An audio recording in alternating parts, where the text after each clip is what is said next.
नमस्कार, आप देख रहे हैं 9 की 9 खबर। आपके साथ मैं हूं शिप्रा झा और बुलेटिन की शुरुआत करेंगे इस वक्त की बड़ी खबर के साथ। दिल्ली से बड़ी खबर है, जहां मुजफ्फरपुर शेल्टर होम मामले में आज इस पर सुनवाई होनी है। सीबीआई की याचिका पर दिल्ली हाई कोर्ट में आज सुनवाई होगी, जिसमें आरोपी मधु पर सुनवाई की जाएगी। आपको बता दें, आरोपी ब्रजेश ठाकुर की करीबी है मधु।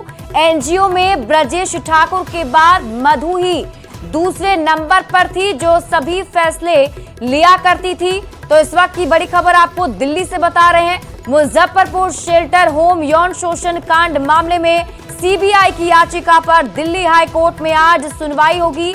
आरोपी मधु पर आज सुनवाई होनी है।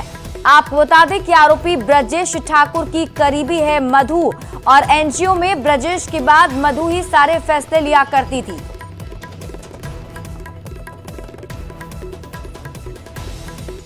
और अगली खबर आपको समस्तीपुर से बता दें, जहां प्रेमी प्रेमिका का हाई वोल्टेज ड्रामा देखने को मिला है। मामला नगर थाना परिसर का है, जहां प्यार में पागल एक प्रेमी अपनी प्रेमिका को उसके घर वालों के सामने ही कंधे पर उठाकर ले जाने लगा। बताया जा रहा है कि आरोपी आशिक छपरा जिला का रहने वाला है, जो सेना में नौकरी करता है। लड़की से वो सोशल मीडिया के जरिए मिला था। इंटरनेट पर शुरू हुई बातचीत का सिलसिला धीरे धीरे प्यार में तब्दील हो गया। दोनों ने समस्तीपुर में मिलने का प्लान बनाया, पर लड़की के घर वाले भी उसके साथ आ गए। प्रेमी प्रेमिका को साथ ले जाने की जिद करने लगा, लेकिन लड़की ने इनकार कर दिया। काफी देर तक समझाने के बाद भी लड़का नहीं माना और वो लड़की को ले जाने की जिद पर अड़ा रहा। बाद में बात इतनी बढ़ गई कि लड़के ने थाना परिसर में ही लड़की को कंधे पर टांग लिया और उसे अपने साथ ले जाने लगा। इस दौरान किसी ने वीडियो बनाकर उसे सोशल मीडिया पर वायरल कर दिया है, जो टीवी स्क्रीन पर हम आपको दिखा भी रहे हैं। फिलहाल इस मामले में पुलिस में शिकायत नहीं की गई है, लेकिन ये मामला चर्चा का विषय जरूर बन गया है।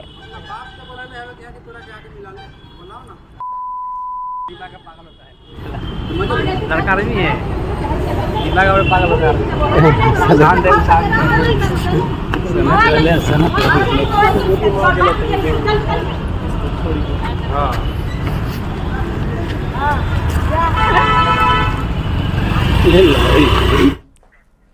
और अगली खबर नालंदा के राजगीर से है, जहां मारपीट की घटना के बाद एक युवक की मौत हो गई है। बताया जा रहा है कि नालंदा के करियानंद मोहल्ले से नवादा जिले के सिरदला थाना के कदुआरा गांव में बारात गई थी, जहां मुर्गा चावल खाने को लेकर लड़का और लड़की पक्ष के लोग आपस में ही भिड़ गए। दोनों पक्ष में पहले तो कहा सुनी हुई, उसको देखते ही देखते उसके बाद ये मारपीट शुरू हो गई। मारपीट में 6 लोग घायल हो गए हैं, जिन्हें इलाज के लिए बिहार शरीफ सदर अस्पताल में भर्ती करा दिया गया है। उनमें से एक युवक की इलाज के दौरान मौत हो गई है। मृतक करण कुमार राजगीर थाना के करियानंद मोहल्ले के रहने वाले सुरेंद्र राजवंशी का बेटा था। बताया जा रहा है कि नालंदा पुलिस ने शव को कब्जे में लेकर पोस्टमार्टम के लिए भेज दिया है। नवादा के सिरदला थाने को भी घटना की जानकारी दे दी गई है। राजगीर थाना अध्यक्ष का कहना है कि इस मामले में कार्रवाई के लिए लिखित आवेदन नवादा के सिरदला थाने को भेजा जाएगा। करियानंद से बारात गया था कदवारा के लिए, और वहाँ पे खाना पीना के लेकर के मारपीट वो लोग करने लगा। मतलब कि बारात तो मतलब कि कहाँ पर से गई थी? विरायतन करियानंद नगर राजगीर से गई थी। मारपीट कहाँ हुआ था? कदवारा गांव में हुआ था, थाना वो पड़ता है सिरदला। और रुक रहते हैं बड़ी खबर की। जमुई से आपको इस वक्त की बड़ी खबर बता दें, नाबालिग लड़की से दुष्कर्म की कोशिश करने का मामला सामने आया है। घटना सिमुलतला इलाके की है। जानकारी के अनुसार दुष्कर्म में असफल होने पर आरोपी ने पीड़ित की बेरहमी से पिटाई कर दी और अधमरा छोड़ दिया। गंभीर हालत में पीड़ित का इलाज सदर अस्पताल में चल रहा है। परिवार वालों ने सिमुलतला पुलिस से मामले की शिकायत कर दी है। पुलिस अब परिजनों के बयान के आधार पर पूरे मामले की जांच में जुट गई है।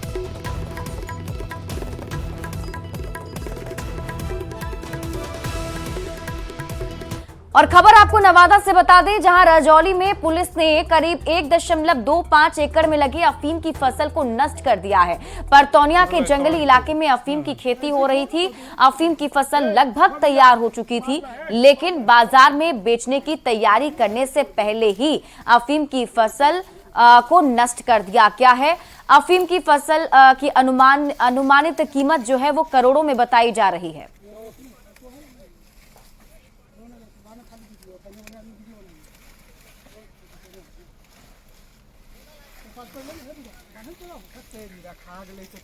वहीं छपरा के मशरक में जिम सेंटर में भीषण आग लग गई। रामघाट गांव में जिम सेंटर में आग में सब कुछ जलकर खाक हो गया है।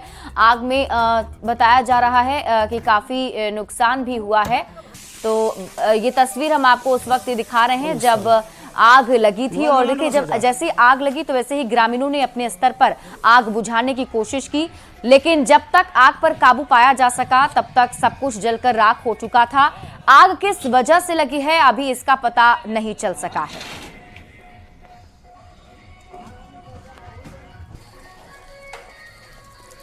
तो वहीं गोपालगंज पुलिस ने शराब तस्करों के खिलाफ एक बार फिर से बड़ी कार्रवाई की है। श्रीपुर ओपी की पुलिस ने खास अभियान चलाकर लग्जरी कार से भारी मात्रा में विदेशी शराब बरामद की है। बंशी बतराहा नहर के पास से पुलिस ने शराब की खरीद बिक्री करते हुए धंधेबाज बलिंद्र यादव को गिरफ्तार कर लिया। जब्त कार से पुलिस ने 189 लीटर शराब बरामद की है।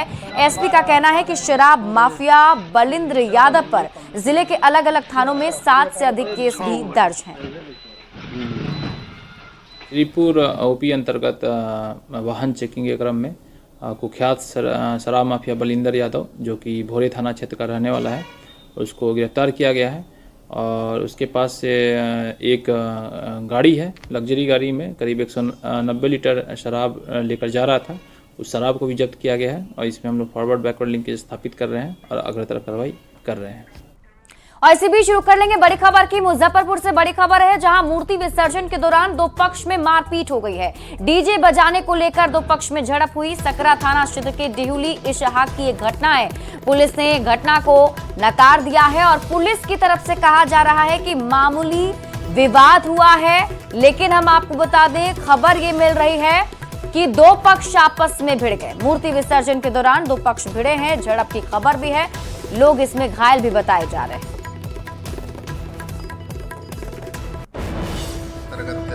गांव में ऐसी सूचना मिली कि मूर्ति विसर्जन के दौरान आपस में दो गुट लड़ गए हैं, बॉक्स को थोड़ा वो कर लो, बंद कर लो।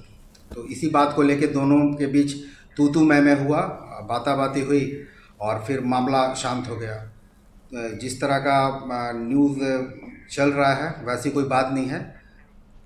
और अब बात करेंगे झारखंड कांग्रेस में चल रहे कलह की। कांग्रेस के नाराज विधायक दिल्ली के महिपालपुर में डेरा डाले हुए हैं। नाराज विधायकों को मनाने के लिए प्रदेश प्रभारी गुलाम अहमद मीर पहुंचे और सभी विधायकों से उन्होंने अलग अलग बात भी की।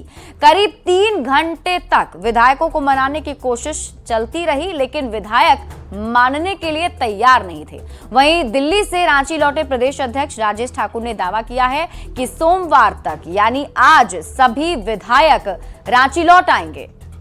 ये दो तस्वीर आपके टीवी स्क्रीन पर हम आपको दिखा रहे हैं। पहली तस्वीर में आप देखिए, गुलाम अहमद मीर जो झारखंड कांग्रेस के प्रभारी हैं, उन्होंने नाराज विधायकों से मुलाकात की। ये नाराज 8 विधायक फिलहाल दिल्ली में मौजूद हैं और इन सभी से बातचीत की जा रही है, लेकिन वो अपनी मांगों पर अड़े हुए हैं। बताया जा रहा है 3 घंटे तक बातचीत चलती रही, लेकिन ये बातचीत बेनतीजा ही साबित हुई। इसमें कुछ हल नहीं निकला है।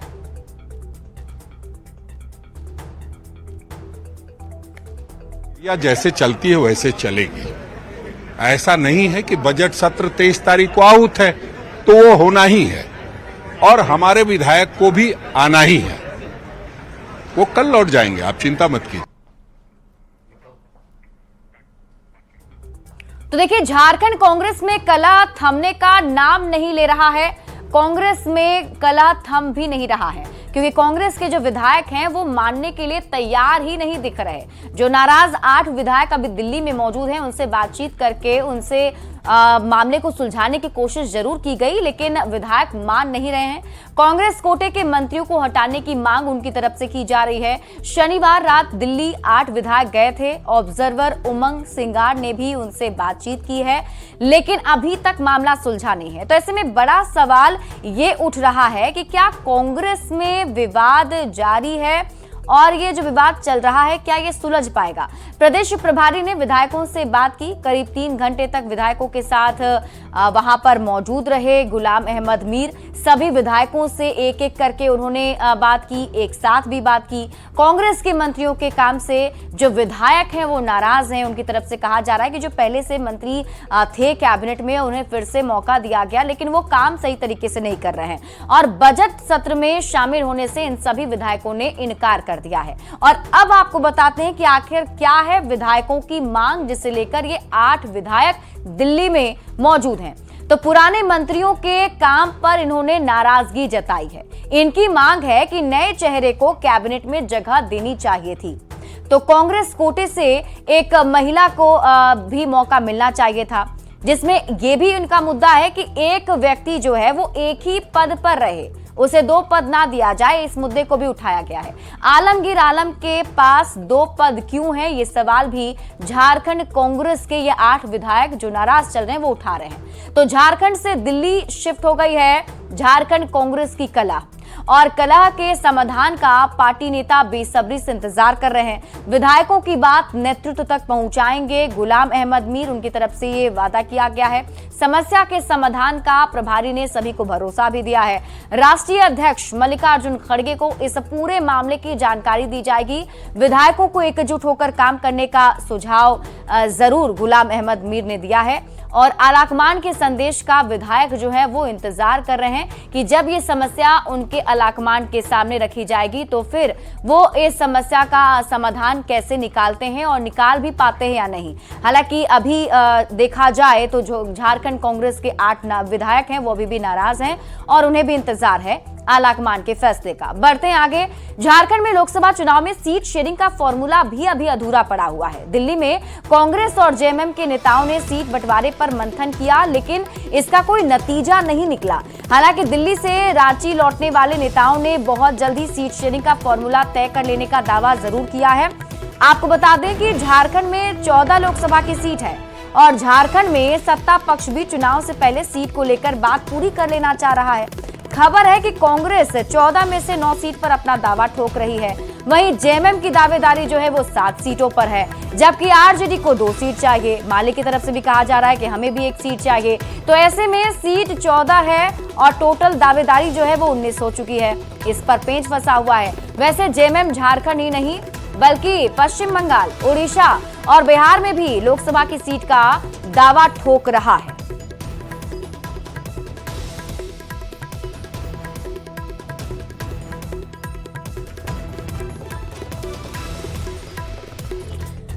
बढ़ते हैं आगे और देखिए बिहार विधानसभा में बजट पर चर्चा आज है। वित्तीय वर्ष 2024-25 के बजट पर आज चर्चा होगी, जिसमें सभी दल के सदस्य अपनी अपनी बात रखेंगे और उसके बाद सरकार के द्वारा अपना पक्ष रखा जाएगा। पहली पाली में प्रश्नोत्तर काल होना है। शून्यकाल तारांकित प्रश्न इसमें पूछे जाएंगे। तो आपको बता दें कि आज काफी अहम दिन है बिहार विधानसभा में, क्योंकि बजट के ऊपर आज चर्चा की जानी है और जितने भी दल हैं वो सभी अपने अपने पक्ष जो हैं वो रखेंगे और उस पर चर्चा के दरमियान जो बात रखी जाएगी उसका जवाब सरकार की तरफ से भी दिया जाएगा।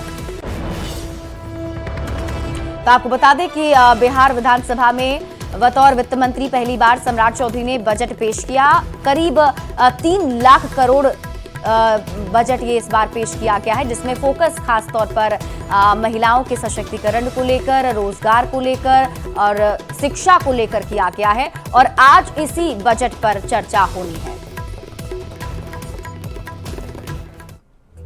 और रुक कर लेते हैं बड़ी खबर की। बेतिया से इस वक्त की बड़ी खबर मिल रही है, जहां अपराधियों ने बीजेपी कार्यकर्ता को गोली मार दी है और गोली लगने के बाद बीजेपी कार्यकर्ता नागेंद्र प्रसाद को अस्पताल में भर्ती कराया गया है। बताया जा रहा है कि नागेंद्र प्रसाद शादी समारोह से लौटने के बाद अपने घर आए हुए थे और तभी बाइक सवार 2 अपराधियों ने फायरिंग शुरू कर दी। बीजेपी नेता नागेंद्र प्रसाद ठेकेदारी पर काम करते हैं। आपसी रंजिश में घटना को अंजाम देने की बात सामने आ रही है। पुलिस पूरे मामले की जांच में जुट गई है।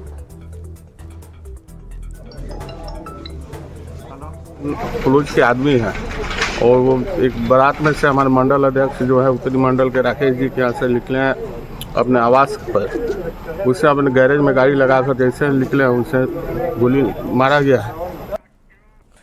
तो बिहार में शिक्षा व्यवस्था को बेहतर बनाने के लिए सरकार की ओर से कई तरह के प्रयास किए जा रहे हैं। स्कूलों में बच्चों को मानसिक और शारीरिक रूप से तैयार करने के लिए अनोखे तरीके से शिक्षिकाएं पढ़ा भी रही हैं। भागलपुर में एक शिक्षिका का बच्चों को पढ़ाने का अंदाज काफी सुर्खियां बटोर रहा है। शहर के बाजार स्थित सारो साहुन कन्या मध्य विद्यालय में शिक्षिका स्वाति चौधरी अनोखे अंदाज में बच्चों को पढ़ा रही हैं। शारीरिक गतिविधि कर बच्चों के साथ खुद बच्चा बनकर उन्हें आकृतियां सिखा रही हैं। इसका असर बच्चों पर पड़ भी रहा है। बच्चे पहले से ज्यादा की संख्या में स्कूल पहुंचते हैं। उन्हें पढ़ने में काफी मन लग रहा है।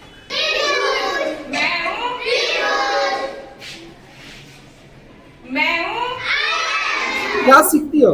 मैम सिखाती है डांस, कंप्यूटर, इंग्लिश में सिखाती है, हिंदी में सिखाती है, मैथ सिखाती है। बस ये सीखते हैं। कैसे सिखाती है?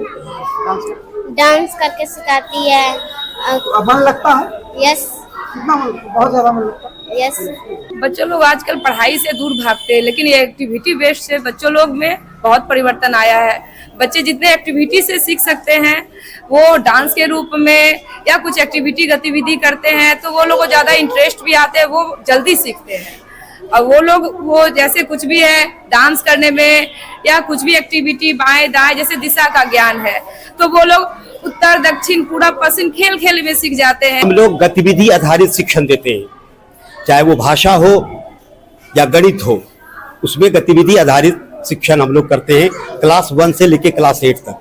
विज्ञान की भी जो है वो आजकल चल रहा है परियोजना आधारित शिक्षण, प्रोजेक्ट बेस्ड लर्निंग। उसमें क्या होता है कि कोई विज्ञान का अगर पाठ है तो उसको हम लोग प्रोजेक्ट बनाकर सिखाते हैं और इस तरह से ये होता है कि वो बहुत पहलू पर विचार करता है। और पटना समेत बिहार के लगभग सभी जिलों में प्रदूषण का हाल अब और भी ज्यादा खराब होता जा रहा है। बात राजधानी पटना की ही करें तो पटना का AQI लेवल 385 के पार पहुंच चुका है और इसके अलावा भागलपुर का AQI लेवल 156 है। गया का AQI 117 पहुंच चुका है। मुजफ्फरपुर का AQI लेवल 427 है। राजगीर का AQI लेवल 140 और पूर्णिया का AQI लेवल 163 है। इसी तरह कमोबेश बिहार के लगभग जिलों में प्रदूषण का हाल बुरा है। इस खबर पर और अधिक जानकारी दे रहे हैं संवाददाता अमित कुमार। प्रदूषण का लेवल सुधरने का नाम नहीं ले रहा है। आप देख सकते हैं कि पटना का ये पॉल्यूशन की तस्वीर हम दिखा रहे हैं। इको पार्क पटना में AQI लेवल जो है 115 है। एसके मेमोरियल हॉल के पास 179 है और BIT मिश्रा के पास 315, यानी कि पटना का जो पोल्यूशन लेवल है वो लगभग 300 से ऊपर है। 315 है। दानापुर के पास जो है 276, government high school Patna city 143 और इंडस्ट्रियल एरिया हाजीपुर का जो AQI लेवल है वो 109 है। और इसके अलावा हम बात करें तो गया की बात करेंगे, हम बात करेंगे मुजफ्फरपुर की, तो वहाँ का भाई जो AQI लेवल जो है वो बेहतर नहीं है। आप देख सकते हैं कि यहाँ पे औरंगाबाद का AQI लेवल हम बता रहे हैं 145 है। बेगूसराय का 159 और जो SFTI गया का अगर बात करें तो यहाँ पे AQI लेवल जो है वो थोड़ा संतोषजनक है, 54 है। और गवर्नमेंट हाई स्कूल मुजफ्फरपुर का यहाँ पे भी AQI लेवल जो है 427 है। तो इस तरह से अगर हम बात करें औरंगाबाद की तो हमने पहले बताया आपको कि 145। गया का AQI लेवल पूरे शहर की बात करें तो वो 117 है। मुजफ्फरपुर का जो AQI लेवल वो हमने पहले बताया 427 और पूर्णिया का AQI लेवल 163 और राजगीर का AQI लेवल जो है वो 140 है। तो कह सकते हैं कि बिहार में मौसम भले ही बदल रहा हो, तापमान में उतार चढ़ाव देखने को मिल रहा हो, लेकिन अगर हम AQI लेवल की बात करें तो AQI लेवल जो है वो अभी भी संतोषजनक नहीं है। चिंता बरकरार है। शहर को प्रदूषण मुक्त बनाना जो है हम सभी की जिम्मेवारी है, लेकिन कहीं न कहीं कुछ चूक है और इस कारण से जो AQI लेवल जो है वो नियंत्रित होता हुआ नजर नहीं आ रहा है। कैमरा पर्सन अजय दुबे के साथ अमित कुमार, न्यूज़ 18 पटना। और फिलहाल इस बुलेटिन में अभी के लिए बस इतना ही। आप देखते रहिए न्यूज़ 18 बिहार झारखंड।